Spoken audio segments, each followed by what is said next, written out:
Hi to all, welcome to Enlightenment Academy and we are here with our another video. जब भी हम shares की बात करते हैं तो हमेशा हमारे दिमाग में सबसे पहले जो आज एक विजुअल बनता है वो बनता है स्कैम 1992 का, या हर्षद मेहता का, या वॉरेन बफे का, या बहुत सारे लोगों का जिन्होंने शेयर मार्केट से बहुत पैसा कमाया भी और गंवाया भी। अब क्वेश्चन ये आता है कि अगर शेयर मार्केट में इतने फ्रॉड भी होते हैं, स्कैम्स भी होते हैं, तो उनसे बचा कैसे जाता है, वर्क कैसे करता है। इसी चीज़ से बचने के लिए गवर्नमेंट ने एक रेगुलेटरी बॉडी बनाई जिसको नाम दिया गया सेबी। आज हम उसी के बारे में डिस्कशन करते हैं। So let's start the video. सबसे पहले बात आती है securities and exchange board of India act 1992, जिसको हम शॉर्ट फॉर्म में बोलते हैं सेबी, जिसकी फुल फॉर्म होती है securities and exchange board of India. SEBI है क्या, व्हाट इज सेबी? जब हम सेबी की बात करते हैं तो सबसे पहले बात आती है सेबी। सेबी एक वो रेगुलेटरी बॉडी है गवर्नमेंट ऑफ इंडिया की जो कंट्रोल करती है सिक्योरिटीज मार्केट को। क्या होती है SEBI? Regulatory body government of India के द्वारा जो कंट्रोल करती है सिक्योरिटीज मार्केट को। अब एक क्वेश्चन आता है कि what is the meaning of securities market. ध्यान रखिएगा, हियर एक क्वेश्चन उठ करके आता है कि what is the meaning of securities market. So securities market की अगर बात करी जाए तो in a simple way we can say that market, security market is the place where investors and borrowers are available for each others. मतलब एक ऐसा स्थान जहां पर जिनके पास पैसा होता है इन्वेस्ट करने के लिए और वो लोग जिनको वो पैसा चाहिए होता है, वो दोनों एक दूसरे के लिए उपलब्ध होते हैं। वो चीज़ क्या कहलाती है? सिक्योरिटी मार्केट कहलाती है। ये इस्टेब्लिश्ड हुआ था 12 अप्रैल 1992 में, जिसको इसीलिए जाना जाता है सेबी एक्ट 1992 के नाम से, जिसका हेडक्वार्टर है बॉम्बे में और जिसके रीजनल ऑफिसेज हैं दिल्ली, कोलकाता, चेन्नई और अहमदाबाद में। ध्यान रखिएगा, established on 12 April 1992, SEBI act 1992, इसीलिए इसका नाम जाना जाता है। इसके हेडक्वार्टर है बॉम्बे में, जिसका रीजनल ऑफिसेज हैं दिल्ली, कोलकाता, चेन्नई और अहमदाबाद में। अब बात आती है कि सेबी की पावर्स क्या क्या हैं। तो सेबी की पावर सबसे पहले आती है protecting interest of investors securities. ये प्रोटेक्ट करता है इन्वेस्टर्स के इंटरेस्ट को। वो कैसे करता है ये हम आगे पढ़ते चले जाएंगे। फिलहाल ये इसके पास पावर होती है, ये इंटरेस्ट को प्रोटेक्ट करने का काम करता है। सेकंड आता है promoting development of the securities market, और ये सिक्योरिटी मार्केट को डेवलप करने का काम करता है। जबकि इसके पास थर्ड पावर होती है रेगुलेटिंग सिक्योरिटीज मार्केट, और रेगुलेट करता है यानी कि चलाता है सिक्योरिटी मार्केट को।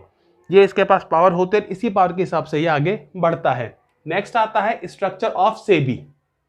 स्ट्रक्चर ऑफ सेबी की बात करते हैं तो इसका जो चेयरमैन होता है वो नॉमिनेटेड करा जाता है यूनियन गवर्नमेंट ऑफ इंडिया के द्वारा, जबकि 2 ऑफिसर्स जो इनके नीचे होते हैं वो लिए जाते हैं यूनियन फाइनेंस मिनिस्ट्री से, जबकि एक मेंबर लिया अपॉइंट करा जाता है आरबीआई के थ्रू, जबकि 5 अदर मेंबर्स नॉमिनेटेड किए जाते हैं यूनियन गवर्नमेंट ऑफ इंडिया से। Again the chairman nominated by the union government of India, 2 officers from union finance minister and 1 member appointed from the RBI, whereas 5 other members are nominated by the Union Government of India. ये structure होता है सेबी का। इसके बाद हम बात करते हैं कि फंक्शंस क्या होते हैं सेबी के। तो सेबी के फंक्शंस में आता है सबसे पहले protect the interest of investors, जो कि हमने यहाँ पर भी बात करी थी कि ये पावर कैसे होती है और ये फंक्शन कैसे होता है। तो अब बात करते हैं क्लियरली कि protect the interest of investors.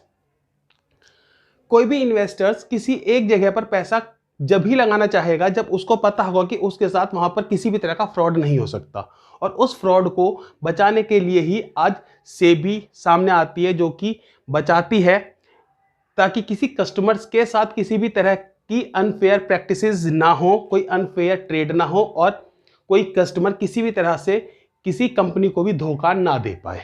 इन दोनों के बीच में जो सिक्योरिटी का काम करती है वो सेबी करती है। नेक्स्ट आता है promote development of securities market and regulate the business. मतलब वो प्रमोट करती है जब फेयर ट्रांजैक्शंस होंगी इन्वेस्टर्स और ब्रोवर्स के बीच में, तो ही एक ट्रस्ट बनता है उस फर्म का और वो धीरे धीरे डेवलप करना स्टार्ट करती है।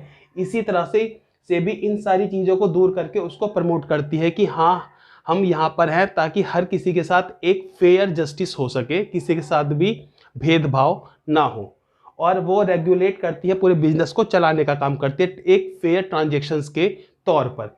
नेक्स्ट आता है प्रोवाइड ए प्लेटफॉर्म फॉर, वो प्लेटफॉर्म भी प्रोवाइड करती है किस किस के लिए, स्टॉक ब्रोकर के लिए, इन्वेस्टमेंट एडवाइजर के लिए, शेयर ट्रांसफर एजेंट के लिए भी, बैंकर्स के लिए भी, and many more. Many more में बहुत सारे लोग भी आ सकते हैं, जैसे आपने देखा होगा कि जो अंडर राइटिंग्स वगैरह करते हैं या छोटे मोटे एडवाइजेस देते हैं, इन लोगों को भी वो प्लेटफॉर्म देती है। यानी कि हम ये कह सकते हैं कि आज की डेट में फंक्शंस बहुत सारे हैं, शेयर मार्केट से लोग बहुत जुड़े हुए हैं, अपना करियर बना रहे हैं इसमें, इन फील्ड्स के अंदर जा करके। नेक्स्ट आता है इंश्योर इन्वेस्टर्स आर एजुकेटेड, और वो इस चीज़ का भी बहुत ध्यान देते हैं कि जो भी इन्वेस्टर्स पैसा लगा रहा है वो एजुकेटेड है या नहीं है, क्योंकि जितना स्मार्ट इन्वेस्टर होगा उतना ही आसान होगा चीज़ों को समझ पाना और चीज़ों को चलाना। Now the next point is authority and power of SEBI, कि सेबी की क्या पावर्स होती है, उनकी क्या अथॉरिटी होती है। तो उसमें सबसे पहले बात आता है क्वेसी जुडिशियल। इसकी जो अथॉरिटी होती है, ध्यान रखिएगा, क्वेसी जुडिशियल की जो अथॉरिटी होती है वो डिलीवर करती है जजमेंट किससे related, fraud and other unethical practices से। ध्यान रखिएगा, क्वेसी जुडिशियल की जो अथॉरिटी होती है वो जजमेंट का डिलीवर करती है किस चीज़ से related, fraud and other unethical practices. जो भी किसी भी तरह की, चाहे इन्वेस्टर्स करे बोरोवर से या बोरोवर्स करे इन्वेस्टर्स के साथ, किसी भी तरह का अगर फ्रॉड या अनएथिकल प्रैक्टिसेस करी जाती है या अनफेयर प्रैक्टिसेस करी जाती है, उनके खिलाफ जजमेंट लेने का राइट किसका होता है, क्वासी जुडिशियल की। नेक्स्ट आता है क्वासी एग्जीक्यूटिव। क्वासी एग्जीक्यूटिव का मतलब का काम क्या होता है, इम्प्लीमेंटेशन द रेगुलेशंस, यानी कि एक तरह से जो रूल्स होते हैं, जो पॉलिसीज होती है, उनको रेगुलेट करने का काम किसका होता है, क्वासी एग्जीक्यूटिव का होता है।